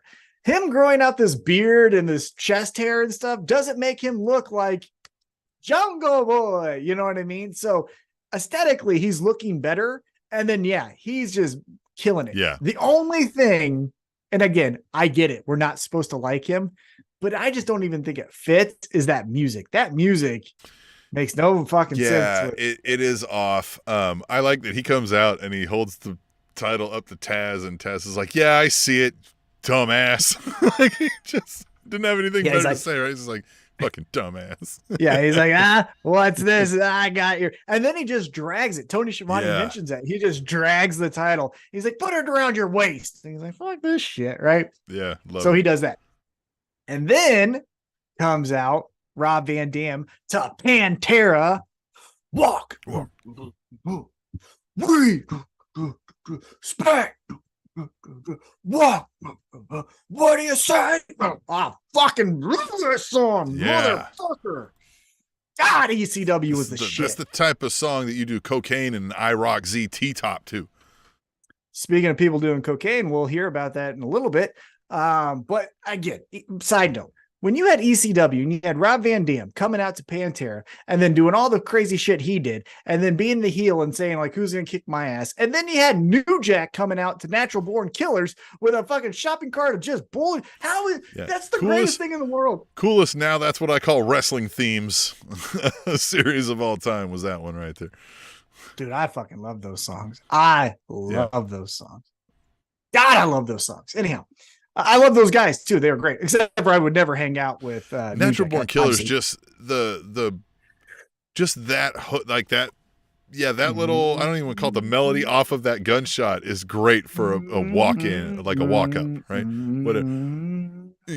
Behind the curtains looking to a showbiz, that's what we would call that, a walk up, right? If it's your walk to the ring, if you're coming onto a stage, right, and you got some music coming and some lights, that's your walk up, right? And that just lends itself so perfectly because, you don't have a whole lot of instrumentals going over. There's not too much clouding the noise, right? And you get to focus in, but it's still like, it's just jarring. It like commands the room, that noise does. It was so great. The skit before the song, have you ever listened to the album? Yeah. Fuck you and your bitch. Hey, man, why you fucking with us? Because I can. Wow. Love it. Anyhow, love it. And this match was fun. RVD, 52 years young, and apparently in AEW, they got something in the water because if you're over 50, you can still wrestle. Because Sting can still wrestle. Jericho sometimes can. And your feet don't have to be on the ground. Yeah, and RVD was just all over the place here. Because honestly, he was swinging more chairs than folks in Montgomery, Alabama. I tell you, man, missed opportunity, right? One white chair, just grab it from. I bet. When are we gonna get a Montgomery brawl match? When are we getting it? WWE's doing that, right? They have just the right lack of sensitivity. Oh, now they're corporate, so it won't pass advertisers, right? They're on they would do it the other way. Look, they had Kid Rock at SummerSlam. They ain't thinking that shit was cool. They're thinking we need to rectify that motherfucker and tell the real history, and then fucking do a match where Randy Orton just hits Kofi Kingston in the New Day with 36 chair shots. The boat dock brawl, and and then they just drown. They drown the New Day. Yeah, exactly. So did they already drown the New? No, they drowned Bray Wyatt, right? Who'd they drown? Who cares? That's a fucking dumpster fire of an organization. That was after the Bugs on the Ring match. Yeah. TKO. Hey guys. And then Endeavor side quest. And Endeavor is telling us, oh, we signed with labor. We're losing $25 million a month because of this writer strike. Fuck you. Fuck you. You're going to fire fucking 30 writers when you guys finalize your merger with WWE and UFC, you fucking bitches. Fuck Ari Emanuel. If you like him, fuck you too. And fuck Dana White and fuck Vince McMahon. And fuck all those people that are around him that are still keeping a job that all you IWC cocksuckers are fucking sucking the tit of. Oh, Triple H is so fucking good. He's the fucking right there. You don't think that motherfucker didn't know of all that shit? And then he does these press conferences and he's like, oh, but I tell you what, LA Knight, we got an idea. And we go, whoa, Triple H is so fucking cool. No one asked him like, hey, no one asked him. What'd you know about Vince McMahon? Hey, what do you think about Vince McMahon getting a federal subpoena? Hey, what do you think about Vince McMahon having major back surgery? How does that impact your job? Nope. We want to say, you know what? You're doing really good with the Judgment Day. Isn't that great? Fuck you. I feel like I've been yelled at. I'm uncomfortable now. Well, makes me fucking mad, man. Makes me fucking mad. Gino XL, fuck you too. Yeah, and one of you little motherfuckers got sickle cell or something. I don't get how fucking people. All right. Last side quest. I don't get how you're re-signing a contract. That's all I'm gonna say. If you're Sami Zayn, if you're Kevin Owens, if you're people of merit and integrity, how the fuck you re-signed with them? I get when you initially signed it because there was no other game in town, and you're like, hey, if I want to make money for my family, got to bite the bullet, get it. But there's another game in town, and you're still re-signing, man, that makes me lose a lot of respect. Apparently, they just gave out NBA money to some guys, so. Yeah, exactly. So they got it. Anyhow, let's get back on this. RVD, he does awesome here. And what I was going to say before I lost my cool here is I initially thought that Jack Perry was going to be the one jumping around and RVD would do the Kevin Nash thing where I'm going to stand in the middle, you bump off of me, we have our match. RVD move for move was with Jack Perry at every step. I thought that was incredible. What'd you think? Yeah, I was impressed again with RVD just at 50 whatever, right? Just able to throw it down, man. Just fucking banging. Just banging. Yeah. It was great. And we get a 5-star frog splash, but because the ref got hit in the head with the chair, and then the fun thing was the chair got stuck up on the top rope. People thought that was a fun thing. Jack Perry then gets the advantage. Aubrey Edwards covers 1, 2, 3. Jack Perry with the low blow and victory. He moves on. So with that being said, Tim, the rumor that I was reading was RVD, Jack Perry at All In. Think we're still getting it, or what's happening next? I think we get what we discussed last week, where we get yes, and it turns into maybe it's a Falls Count Anywhere, right? Falls Count Anywhere in the arena, right? It's a Wembley Arena assault match, right? And he walks into a closet and there's Raven for a DDT, right? He turns around into a bathroom and there's Pitbull 1, if one of them's still alive. I don't know, and whichever, whatever there is, right? Whomever it is, right? Yeah, whoever's still hanging around. There's the Sandman hanging out, getting drunk. Blue right? Meanie. Yeah, Blue Meanie. Yeah, Stevie Richards is there, right? Yeah, the whole BWO's in one room, right? Yeah. Yeah. Mm-hmm. Now, hold on. So do you think at All In it's RVD versus Jack Perry 2, or do you think it's Hook versus Jack Perry 2? Which one you doing? Probably which Hook. one do you think? Let's go Hook. Unless we're going to do that at All Out, because remember, we're going to have All Out which 2 is weeks. a pay-per-view in like 2 weeks after that. So maybe we get the RVD there and we don't get what I'm talking about. We get that at Hook. That's it. So we get RVD, Jack Perry 2 at All In. Another ECW legend comes to help, but it fails, doesn't quite work. Jack Perry still gets one over, and then they're like, all right, we're bringing the army, right? Hook's like, all right, we're going to do an ECW arena fight at All Out, right? A Chicago street fight, whatever it is, right? And then that's where we get everybody. Devil's advocate. I like that idea way more than what I'm about to say, but just another thing to consider. What if we did something similar, but a little different, where it's Hook versus Jack Perry at All In. They're wrestling. ECW legends, like you say, right? ECW legend here, ECW legend here. Whoever is the most fit in shape. Dotted around the arena. They don't even have to be in shape. They just have to be able to like look like they can deliver a punch, right? Well, hold on. No. Let's say it's Kid Cash, because I think Kid Cash is still in shape, right? Bully Ray. That's even better. Bully Ray. Let's say it's Tommy Bully Ray, Dreamer. right? No, because he's fat. But like, this is the thing. You have him bumping around, right? There it is. But you have him bumping around, right? But then Bully Ray comes out because Jack Perry's doing all this shit, and he's like, "You motherfucker, Jack!" And then he turns around and he power bombs Hook, and then he's like, "Yeah, this is the fucking man." Hook, and then Jack Perry gets Taz comes out like, "What the fuck, bro?" Yeah. And then in 2 weeks, we do a tag match, Bully Ray Hook versus RVD, Bully Ray Jack Perry versus Hook and RVD at All Out. This fat son of a... Play that newest one. Play the newest one. Yeah. She's not only ugly, she's fat. The way he says fat is the best. She's not only ugly, she's fat. He's so disgusted too. Like he widens his mouth to get in there, and Bully is mesmerized. Right? Like he's lost in his eyes. She's not only ugly, she's fat. It's the best. It is the best. Yeah. So maybe that's what we do. That's what I would do, is get a tag match at All Out, but you have Hook still become the FTW champion, but you have an ECW legend turn on Hook. And then RVD gets his match in Chicago. Because I don't think if we're and then Jack Perry can go away, right? Well, and also I just not go away, but move on. I mean, sorry. Go ahead. Well, just peeking behind the curtain, I don't know if RVD necessarily wants to fly to London to wrestle. You know what I mean? Like, I don't know if 80,000 is a thing that he cares about anymore. So I don't know if he wants 7-hour flight where he can't smoke. Yeah, exactly. So Chicago seems a little easier. But you know what I'm saying? Chicago seems a little bit more his pace. So that's all I'm saying. Okay, let's move on. Backstage, Renee is with the Lucha Bros. They say, gonna beat you up. Okay. We're the best tag team in the world. Not the other three teams that say it. Zero fear. Okay, cool.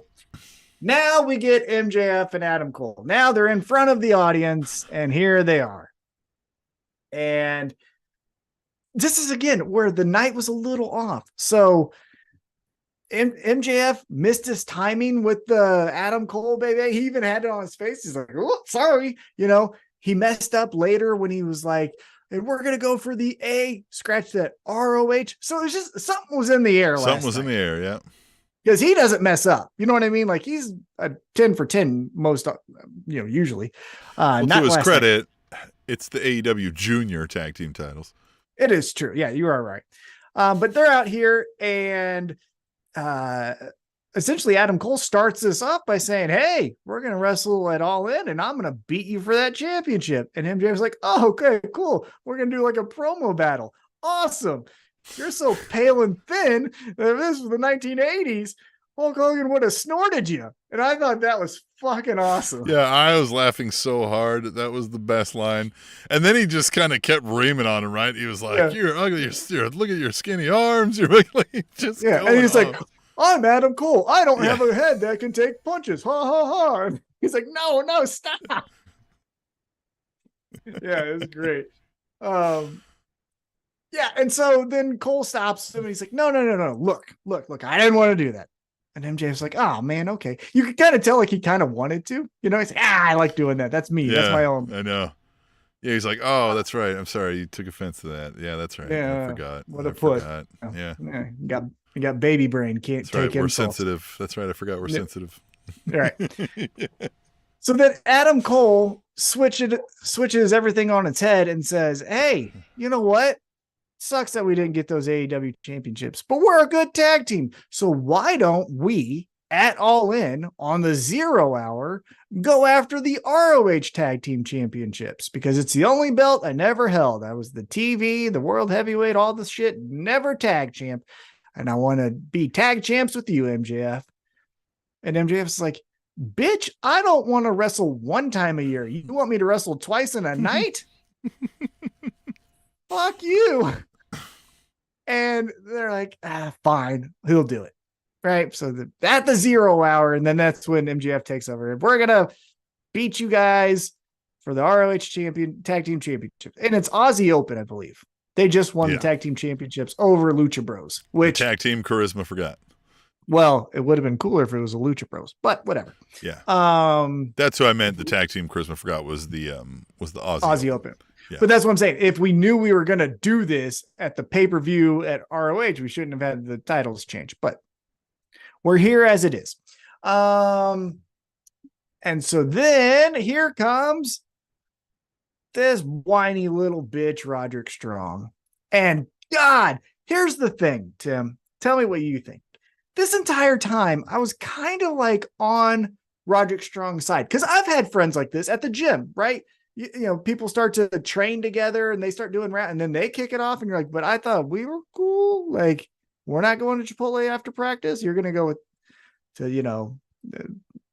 steakhouse with him. Oh man, that kind of sucks for me. I've been in that spot that Roderick Strong's been in, but I never was such a bitch like him, but I understood his perspective. This though, at least not in front of cameras. Well, but this hit that shit. I hide my tears like a good man. Yeah. Yeah. But this little bitch,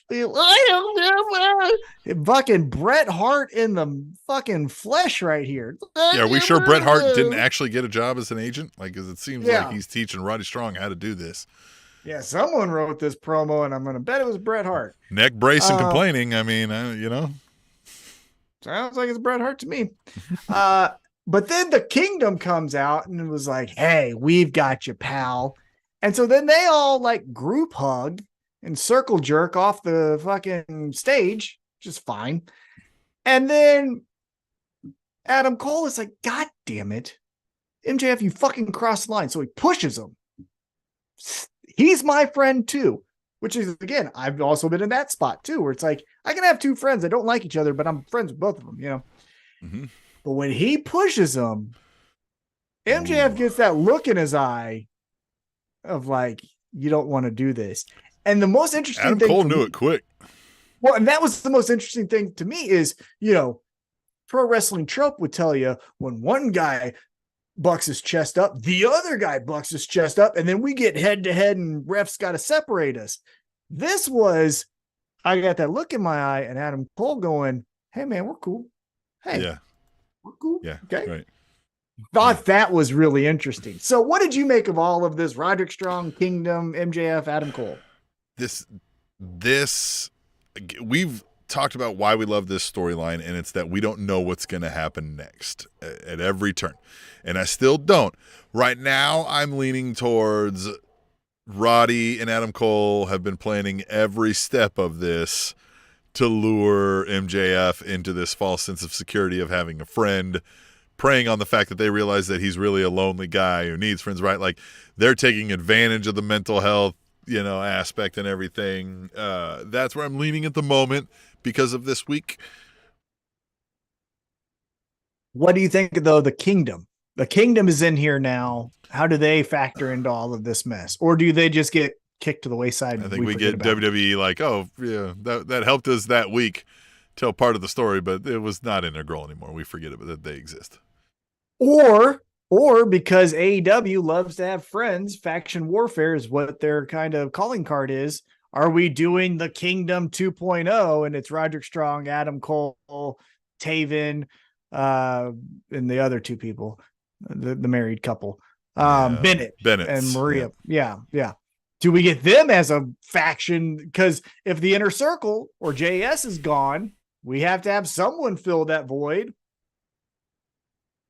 Feels like that would be a perfect spot for Adam Cole. Well, so what I've said is, yeah, like Roddy Strong, if he's the turn the punch bowl to both of them, even though they neither were going to sell each other out, but Roderick Strong maybe thought Adam Cole was going to sell him out and doesn't. Now Roddy Strong fucks them both over. We get this like no contest draw. He leaves them both laying with some Kansas City cunt punts with his new faction, this new mid-card faction that he goes to lead in ROH. And now this is where I said we get that sort of like just mutual breakup decision. Things just weren't working right. You know, relationship, like, we don't really want to talk about it. There's no real good answer. We both still have feelings, right? But it just kind of couldn't work for X, Y, and Z reason. Kind of relationship with them moving forward would be amazing, right? Where they're almost jealous if they see the other one with another person hanging out and being like, "Are you guys friends now?" And be like, "Well, I mean, we hang out, we play video games." Be like, "Oh, I remember when we played video games." Like, you hate video games. Like, yeah, you're right, you nerds, right? Yeah, like just that would be amazing, right? I think that would be the perfect thing I would write, but we're not going to get that. That's not pro wrestling. We're going to get, I think the Cole and Roddy Strong are in on it. I like that idea. I like the idea that Roderick Strong thinks that by giving MJF the Kansas City cunt punt, he's doing Adam Cole a favor. But it distracts Adam Cole. Right, but Adam Cole is distracted by what Roderick Strong did. Why'd you do that? MJF just gets a pinfall victory, a roll up, and then he could while he's grabbing his nuts. Yeah. Well, like he could even be grabbing the tights a little bit, right? Like MJF. Right. Yeah. Right. Hey, yeah, of course. Just remember who I am, right? 1, 2, 3. So then Adam Cole, because this is foot on the rope. Right, because then this would be cool. Because then Adam Cole goes, Roderick Strong, you piece of shit. And that's where, again, that Kingdom with Roderick Strong versus Adam Cole feud can go take off. And then MJF could be like, I'm the champ. We get another contender. They don't even need to see each other. But what you could do is, regardless of who's where, right? Play the same kind of thing I was saying in the future. But like, you separate them. Like, you don't even have them. They never see any. Yep. But then when one of them's in peril, whoever it is, you have the other one with the double clothesline shirt run down, and they hit the double clothesline and they hug and they're back, motherfuckers. And then we can come back to that story. Yeah. So I would even do kind of what I said, right? Like you said. So he goes off and fights Roddy Strong's new, mid-card ROH faction. He wins over there. MJF is going on. He's still got his thing. We come back. We do that sort of like, oh, hey, I haven't seen you in a while. God, you look great, right? Like right? Like that almost like first time seeing each other after an awkward breakup moment, right? Where they're kind of like, okay, all right, well, anyway, I gotta go. We got a tag team match later, right? Where they're kind of like jealous, that kind of like passing thing. And then he's in peril. He's getting sold out by his current tag team partner, and out comes the other one in the double clothesline to save the day. Yes. And then we get the like Harry Met Sally ending, right? Where they're bro hugging it out again. Yeah, definitely. So we shall see again. Hire us. But this has 10,000 ways it could go, it feels like. And I love every single way it feels like so far. All right, let's get into some in-ring action now. Here we have the Lucha Bros versus Blackpool Combat Club. And I mean, kind of like what we talked about on Rampage, following up on, hey, we're taking out all these AEW original teams. They took the Lucha Bros lunch money in this shit. So when does this eventually get to the House of Black then? It feels like it should. But so here's the question I have for you. Outsider's perspective. We got this fucking CM Punk wearing Collider shirts, right? And we know because he does some jiu-jitsu and kickboxing, and Aleister Black does, so they're all hanging out. Do you ever think that the House of Black even makes it back over to Dynamite? Maybe not. I don't miss them, if I'm being honest. They really weren't moving the needle for me. They're fine. Brody King is the coolest of the three. He just a fucking monster. Like, obviously Darby Allin is giving of his body more than anyone else. But if Brody King can make the I choke people out on the apron and let them fall as his signature, that's a motherfucker. Yeah, I would look, Buddy Murphy, you're fine. But he doesn't fit with this. I'd get him out of that. I'd stop this House of Black thing, and I would just have Malachi Black using maybe Brody as like his murderer, right? That like, oh, you think you can beat me in a match and I don't get a title rematch? Well, you're getting choked out, dangled off the side of the ring by this crazy, Goth Festus here. Mm-hmm. Goth Festus. That's what we need right there. We need a Goth Festus. Yeah. Well, I would put him with even someone smaller. I would put him with like oh my God.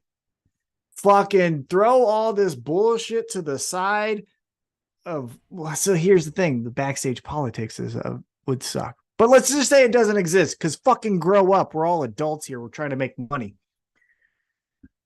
Fucking Takeshita's fine. Get all these fucking people out of here, right?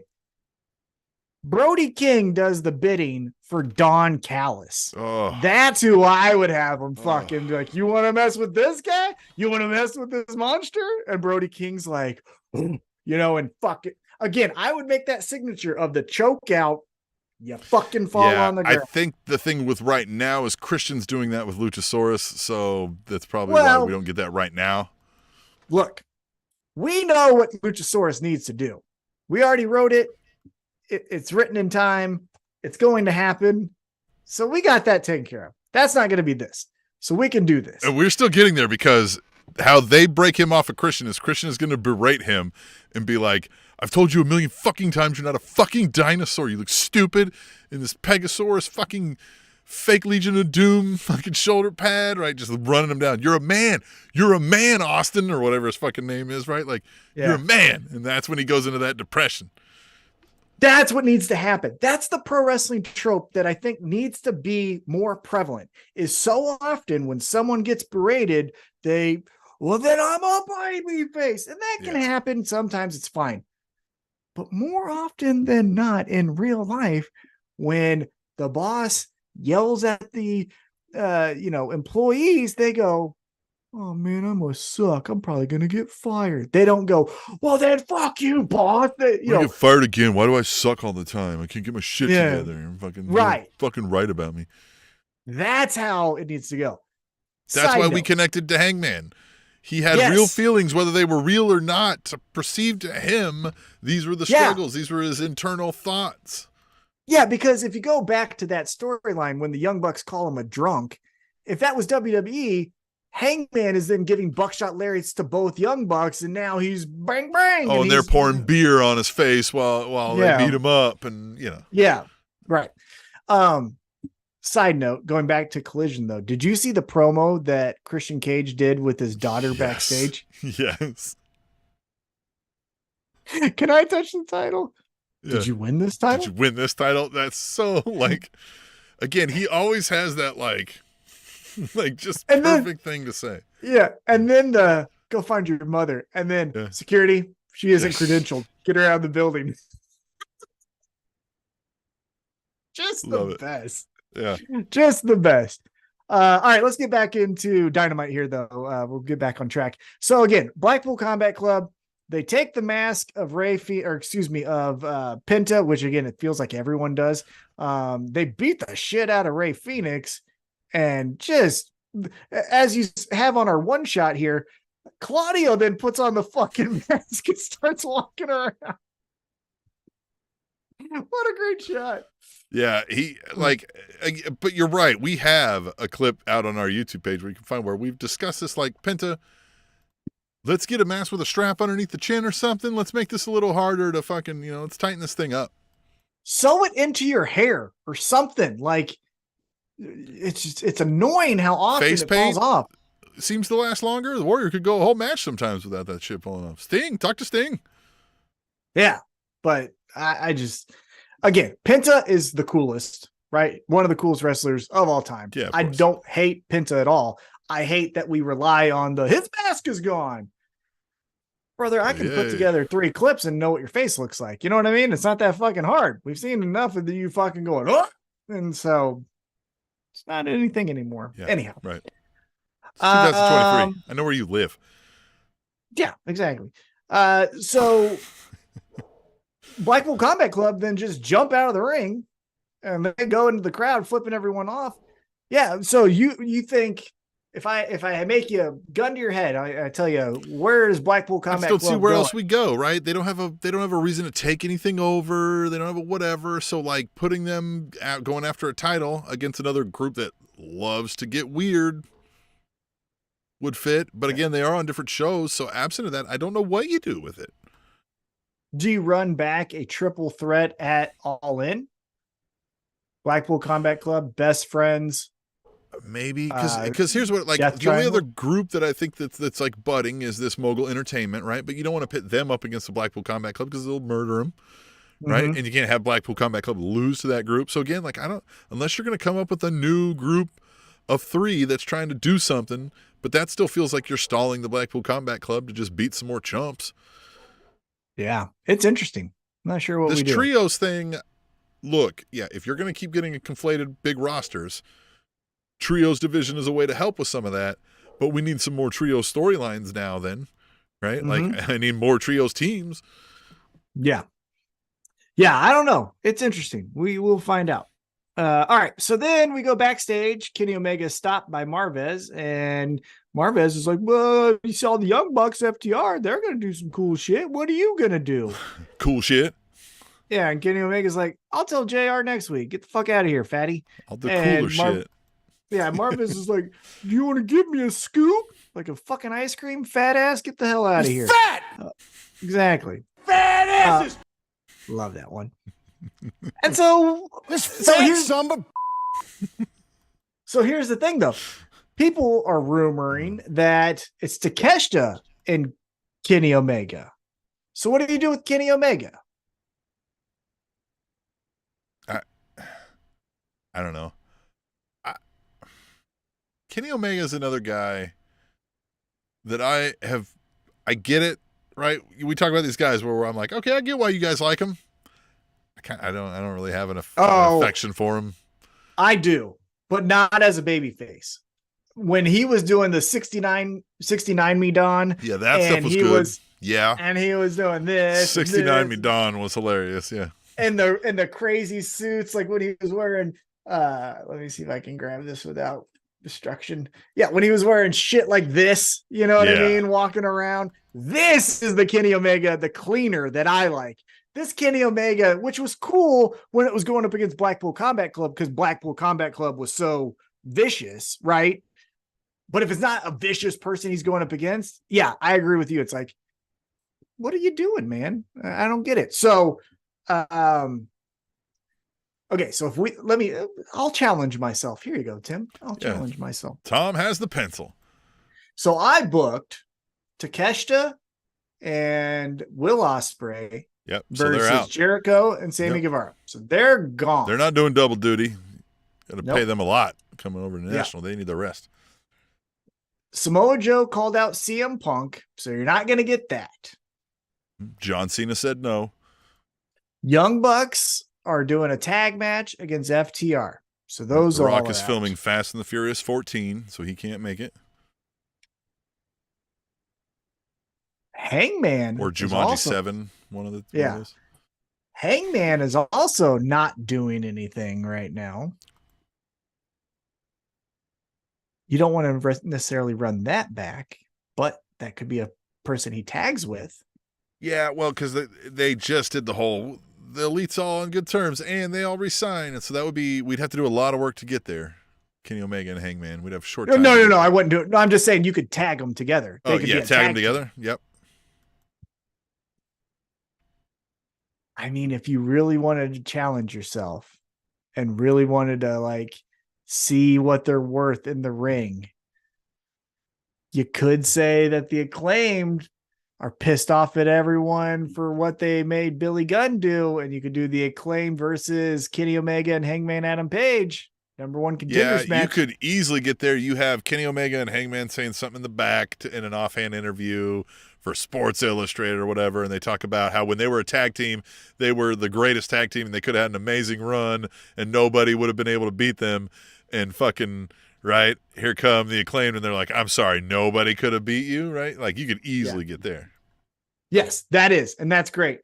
Scrap it. Nothing. Easiest one to do. You're like, yeah, that's great, but it sucks. Let me tell you something. No. Yeah, I'll tell you something better. Because poor Hangman, I don't know what you do with Hangman. I'd actually have to think on that. Here's the easiest thing you do. Next week, Jim Ross is talking to Kenny Omega. Kenny Omega's like, there's a lot of interesting people here. I just really don't know my direction. Says something to like, I don't know how to make this decision on like what I want to do there. And then let's say it's a backstage or it's a hotel room, right? Because they've done that before where it's like a hotel room. That hotel room, you just start to hear is getting fucking throttled. Chairs are getting thrown, glass breaks, everything like that. Camera goes over. Miro walks in and says, I have been put on a mission to take you out. They say that you are the best. I have to prove to my God that has forsaken me that I am the best. Miro, but it's yeah. Go ahead. Well, he says, my God has been running from me, and I've been chasing his tracks, but I've come to find out recently somebody has been cleaning his tracks for him, and now I need to find the cleaner, and that's you, right? Yeah, you just right something to Where is my God? Right? Like Oh, something to that effect. That it's I have a mission to take you out, and then at All In, Miro versus Kenny Omega. They're there doing their ham it up, look at my dick, right? The Elite's over there making jokes, cracking things. Miro's on the hunt. He's talking about, he said earlier, his God is cleaning his tracks, right? Running from him. And he's looking for who's cleaning his tracks. And as they're doing their thing, Kenny Omega's cleaner lady's over there with some brooms. And Miro, like in the back as they're doing their smell my dick thing, he sees the broom. And he sees Omega. And whap, right? Crack over the back of the head. I like that. But that's what I would do. Something of that effect. Yeah. But it's Miro, Kenny Omega. Oh, that would be amazing. Yeah. That would be great. That would be good stuff. I'll have to think on Hangman, though. That would be harder. Because maybe he doesn't even go to London. Maybe he's like, I want to be with my kid. I don't know. We'll find out. Feels like he of all people, because he's one of the original four. Got to find a way to get a horse into Wembley. Yeah, exactly. So, all right, let's keep it moving. Swerve Strickland horse is in the tank. I mean, that'd be fun too. Swerve Strickland is here, and he's with this whole crew, and he's like, "What up, bitches? Fuck you." And then Darby Allin goes, "Hey, AR Fox, you piece of shit! You didn't tell the whole truth. You fucking suck, man. And look at you. You made it here without that call. And so you're mad that I'm helping a 16-year-old? Like, fuck you." And then he goes, "You got all these friends. You forget I got a friend." And what looked to be, I'm just going to say it, Tim, bad PR. I don't care. Didn't look great when you have a white man beating a black man with a baseball bat. Thought we could have done that. Not in the show. That's the first thing I thought of. I was like, why is a white man putting a bat to a black man's throat?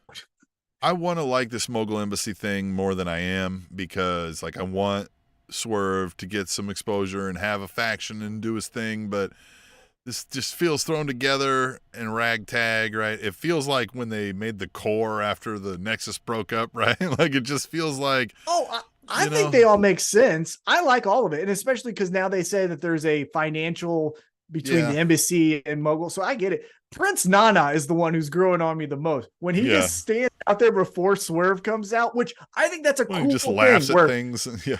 Well, and he's like, does the swerve and I swerve when I drive and all that. I think another cool thing that he does that's just low key, is just something I like as a detail, is he waits. Like it's when I swerve, when I drive. And like, then he comes out. He just doesn't come out when the music plays. He comes out when he's ready, kind of thing. The only one who I think doesn't fit, if I'm being honest, is Brian Cage. Kick his ass out.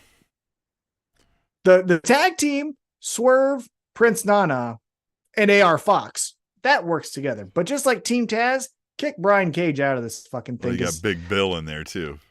Well, no, he's not on there. He's just a friend of okay. And that's where I'd say let's do a tag team, Big Bill and Brian Cage versus the tag team of Mogul Embassy or whatever. So anyhow, another detail that I noticed and I wanted your opinion on. So the lights go out, Sting comes out, everyone runs, right? And Sting, right? Sting. You always know it's going to be Sting because all of a sudden Tony Schiavone takes the lead on commentary. As a quick thing, you're like, what is this? What's going on? It's like, why isn't Excalibur talking? Oh, because he's got to say, it's Sting. Fine. But what I noticed with Sting, little bit of red drawn outside the mouth. Are we getting Joker Sting? What do you think? I wouldn't mind a return to Joker Sting because Joker Sting was lost to TNA, you know, like especially like late Hogan TNA where people had already started kind of like, we're out. I agree. Yeah. We're done. And I think it's one of the best things that he did. Right now, we only got I think a brief moment where I saw it. Like maybe I don't think so if I watched every week, every second, every minute, but it was entertaining. Well, and I think we have better creative people in AEW that can, like, I'm not saying Jericho is the end all be all, but if Sting's like, so what I'm going to do tonight, and Jericho's like, hey man, actually, if you did this a little different, that'd be better. And Sting's like, cool. Because the one thing that, peeking behind the curtain, that Sting has kind of been credited for is he's very open to ideas. You know, Scott Hall gave him the crow. Like he doesn't go, God damn it. He goes, oh, you think that'd be good? Okay, let's try that then. Let's see where it goes. If he likes it. Now, obviously, he's probably said no to certain things, but he's been known to say, I'll try what you need. Yeah. I mean, look at his WWE run. That all fucking sucked, and that probably wasn't none of his idea. You know what I mean? So we'll see. I just noticed that. I was like, why is there red on his face? So we'll see what happens. And then, Tim, you know, one thing though, that I have noticed, it is the main event, but it's still in the last half hour. So maybe we say it's the last half hour. So you know what that means. Yeah. Well, now the new thing is it's the main event. So it's time for the women. Yes. And this happened. Hikaru Shida won. Hey, listen. Hikaru Shida and JAS are two of the most... Anna Jay. Oh, excuse me. Yeah, Anna Jay. She took off the AS. Yes, Anna Jay. They're two of the most... We are giving you every ounce of energy and approach to this. We got women's wrestlers they have in the roster, right? Mm-hmm. They're going to come in swinging. They're going to sweat. They're going to bleed. They're going to go as long as you need, right? Like they're going to try to steal the show. And they did that here. Like they put in all of that effort here. And again, you know, She'd just won the title, so there isn't a whole lot of story time, build-up time here, right? I'm just still wondering what we're going to do now with Shida. I would have loved a story that got us to Anna Jay battling Shida and would have cared more about this match going in because I think the match was fine enough that it could have delivered as like, you know what I mean, a reason for me to care about the outcome of the winner. As it was, like, I know Shida's winning the match, right? Well, and she's going to go to the 4-way at the pay-per-view, right? Because they talked about how they have a strong history at pay-per-views with 4-way women's matches. Okay, I think that's kind of lame, but whatever. We'll say that's the thing. But yeah, this is the thing with the women outside of the Outcast for a split second and Britt Baker. Tell me okay, let's exclude Britt Baker and let's exclude the Outcast. What's the best storyline for women? Thunder Rosa, Britt Baker. I said you can't use Britt Baker in the Britt Baker thing. So yeah, what is it exactly? Because they never. Yeah, Jade Cargill maybe, but it was so long that it's hard to call that a story now. You know. I mean, yeah, it was just a win streak, but yeah, so that's where it's just, God bless America. Get someone to write for the women, Tony. Again, I'm going off of internet rumors, and they could all be bullshit. So it could be that it's Christopher Daniels writing this shit or Dustin Rhodes. I don't know who the fuck it is. What I'm saying though is whoever it is, you need fucking help. So it's Mark Henry or whoever it is. Yeah, step to the side because you kind of suck. But it was a good match. I'm not gonna say it wasn't a bad match. It was a very good match. It just had no. Yeah, match was fine. That's what I meant. Like there was just no real reason to care about it, right? Yeah, exactly. So, Hikaru Shida won the match, and we ended the show. Shida won. Holy Shida, she won. Yeah. So, like I said, I thought this was kind of a.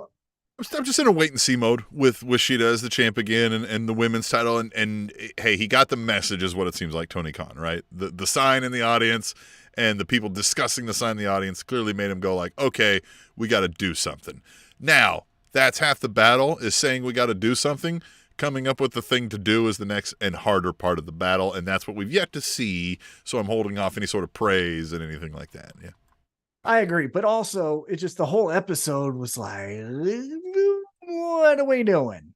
A little off. You know? Some might say that about this episode of the Spanish Announce Table, but we would blame AEW Dynamite for that thing. No, you blame Vince. Fuck Vince. Yeah, blame Vince. It's his fucking fault. Blame Vince. That's sunburned butthole. But with that, we will get out of here and urge you to check out SpanishAnnounceTable.net, right? Subscribe to the Substack there. Check out all the social medias, buy a t-shirt, donate some money, do whatever you can do on there. Subscribe to the videos, share the videos, like the videos, tell your friends. That helps us out, and it's free, right? And until next time, relax a little bit, meditate, and go do some butthole sunning. The Spanish Announce Table.